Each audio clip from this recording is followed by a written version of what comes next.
নমস্কার। প্রিয় কবির প্রিয় কবিতা, প্রিয় কবি প্রিয় কবিতা এই পর্বে কবিতা পাঠ করব। মানুষ যখন কোনো কিছু কাজ করতে চায়, কোনো সাধনা করতে চায়, কোনো প্রয়াসে প্রচেষ্ট হয়, তখন চতুর্দিক থেকে বিভিন্ন রকমের বাধা তাকে নিরস্ত করার চেষ্টা করে। এটাই নাকি প্রাকৃতিক নিয়ম।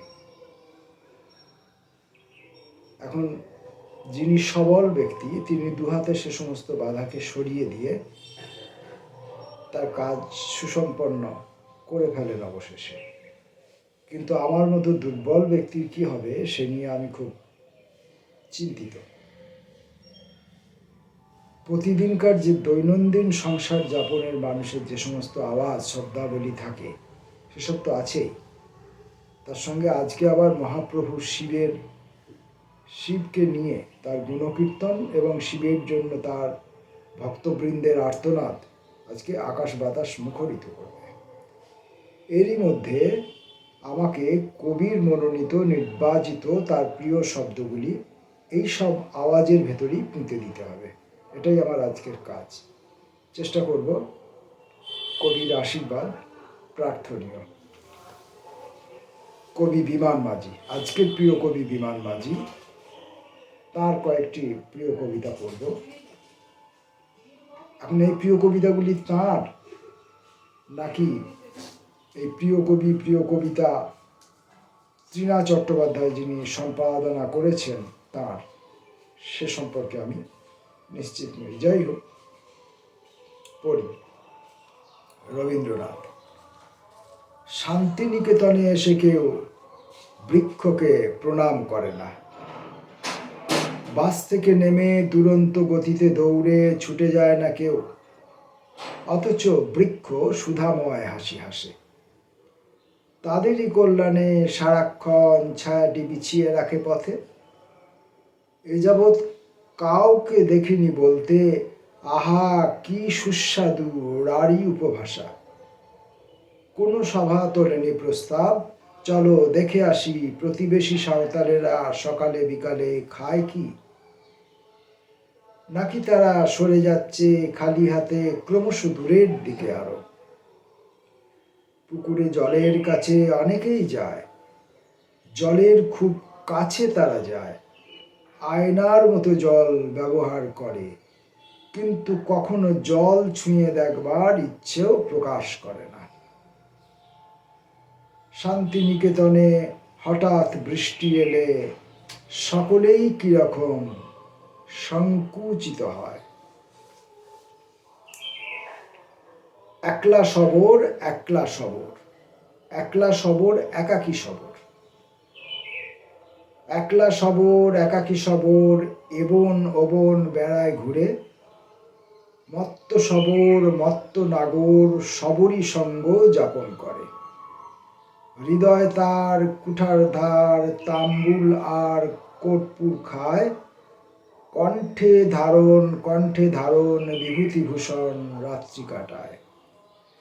একলা সবর একাকী সবর এবন ওবন বেড়ায় মেতে, তিনটি পহর কামোদ্দীপক শয্যাপাতে। মুগ্ধ সবর রুদ্ধ সবর ক্রুদ্ধ সবর ধনুর্ধর, উমত সবর প্রমথ সবর গিরিণ্ড হায় স্বয়ম্বর। বিদ্ধ করে লক্ষ্য তাহার বিদ্ধ করে, পাহাড় মেরু সন্ধি শিখর ফন্দি ফিকির খতম করে। একলা সবর একাকী সবর এবন ওবন ঘুরে বেড়ায়, স্বপ্ন লীন রৌদ্রদিন রুক্ষ তৃণ আগুন জ্বালায়।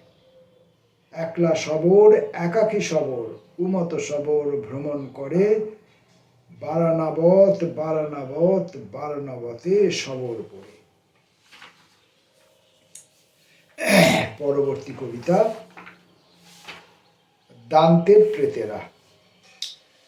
দান্তের প্রেতেরা হাঁটে তাঁর ইনফার্নোতে হাঁটে, ভাসমান ছায়া ছায়া আবছায়া যত কায়া, ক্লান্তির অবসাদ চোখে মুখে। পাপ পুণ্যের কোনো বোধ নেই।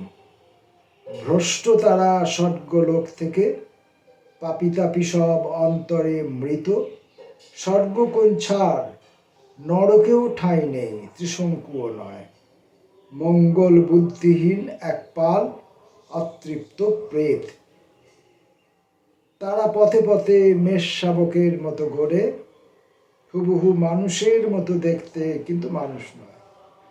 এক ভৌতিক ভাষায় তারা কথা কয়, তাদের ছায়ারা তাদেরই দেখায় ভয়। একদিন তারা এই পৃথিবীর জীবিত মানুষ ছিল, এখন তাদের কোনো নাগরিক পরিচয় নেই।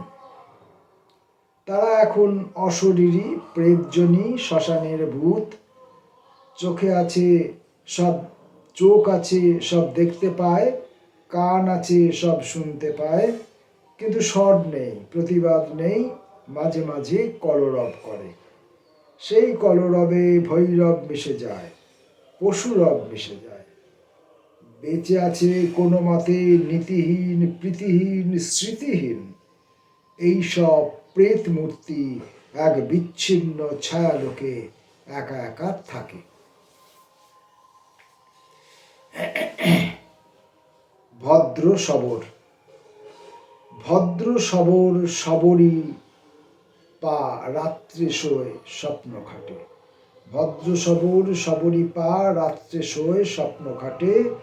নগ্ন শরীর মগ্ন গভীর, অঘরে ঘুমোয় শূন্য লোক।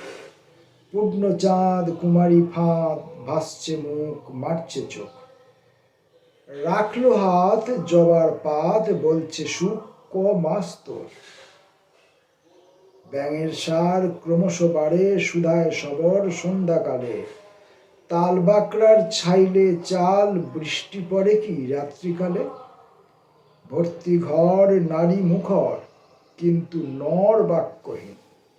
কৌপিন পটি পাথর কোটি, চিত্ত আজ আকাশলীন। বহিত গান শবর ডাঙায়, করেছে সাঙা শবরী পা। মাটির কিরা মুঠোয় ভরা, ধানের চারা কাটছেরা। চাডে চাডে চন মুষা পিটিতন, মেরে দেব ক্ষণ শোনো মহায়। নদী তীরে ঘর বিবাহ বাসর, হাড়ি ভাঙে, হাড়ি ভাত নেই নাঙে ঢেলায়। চাডে চাডে চন মুষা পিটিতন, মেরে দেব ক্ষণ শোন মহায়। নদী তীরে ঘর বিবাহ বসর, হাঁড়ি ভাত নেই নাঙে ঢেলায়। উজ্জ্বল রমণী। স্থান গুরুপল্লীর পথ, সময় গধূলি, কুশীলব কবি ও রমণী। পথের বাঁকে দাঁড়িয়েছিল এক দিব্য নারী, অঙ্গে সন্ন্যাসিনী সাজ। স্থানীয় নদীর শব্দে তাকে সম্বোধন করলাম, চিনি গো চিনি। আমাকে দেখেই হাত তুললেন তিনি। এরকম হাত তুলেছিল লোপামুদ্রা উপনিষদের বনে, আজকের শান্তিনিকেতনে উদ্দালকের মতো। অনেক কঠিন শ্রম মৃত্তিকার কাছে গচ্ছিত রেখেছে নচিকেতা। আমিও তিনি হাঁটলাম একক্রোশ। গুরুপল্লী শেষ, অতীতের সুগন্ধ নিয়ে দু একটি খোড়ো ঘর এখনো রয়েছে। মহর্ষির বেদিমূলে প্রাত প্রণাম করে আসি ছাতিমের তলে। অঙ্গের বসন খুলে বলকল পরে নিল সঙ্গের উজ্জ্বল রমণী।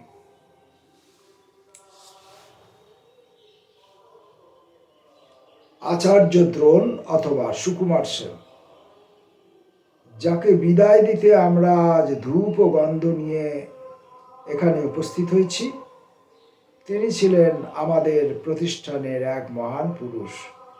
এই মুহূর্তে আমরা তাকে আচার্য দ্রোণ কল্পনা করে নিয়ে আমাদের শ্রদ্ধা নিবেদন করছি। তার সাফল্য ও সার্থকতা পরিমাপ করার কোনো মাপকাঠি কাশিরাম দাসের মহাভারতে নেই। ব্যক্তি, প্রতিষ্ঠান ও সমাজ নানাভাবে তার কাছে ঋণ স্বীকার করেছে। তবু 2000 বছর পরেও আমরা ভুলতে পারছি না, অভিমন্যুকে হত্যা করেছিলেন যে সপ্তরথী, তাদের প্রধান ছিলেন আচার্য দ্রোণ। অথবা দুপা পিছিয়ে এসে এমনও বলা যায়, সত্তর দশক, মুক্তির দশক, এই কথা বলে উঠোনের অন্ধকারে যারা নক্ষত্র হয়ে গেল, ডক্টর সুকুমার সেন মনে মনে তুমুল আলোড়িত হলেও প্রকাশ্যত তাদের পক্ষে একটিও কথা বলেননি, একটি পংক্তিও রচনা করেননি তার বাংলা সাহিত্যের নতুন সংস্করণে, যাকে বিদায় দিতে আমরা আজ ধূপ ও গন্ধ নিয়ে এখানে উপস্থিত হয়েছি। তিনি ছিলেন আমাদের প্রতিষ্ঠানের এক মহান পুরুষ।